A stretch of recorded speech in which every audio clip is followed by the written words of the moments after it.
বিসমিল্লাহির রহমানির রহিম। সম্মানিত দর্শক, ঈদের আন্তরিক শুভেচ্ছা ও অভিনন্দন।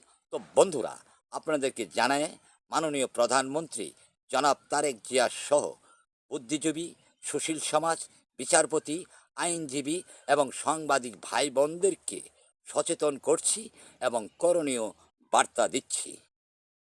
বন্ধুরা, আমাদের দেশপ্রেমিক সেনাবাহিনীরা মাঠে ম্যাজিস্ট্রেসি ক্ষমতা নিয়ে থাকতো, মানুষের ঘর বাড়ি মাজার ভাঙ্গার সহ মুক্তিযোদ্ধাদের গলায় জুতার মালা দিয়ে লাঞ্ছিত করা, মব চাঁদাবাজি সহ অসংখ্য অপরাধকে দমন না করতে পেরে এরা হয়েছে ঘৃণিত বাহিনী। 50% ভোটার বাদ দেয়া ভোটকে সমর্থন করে তারা হয়েছে সার্বভৌমত্ব এবং গণভোট ধ্বংসকারী বাহিনী।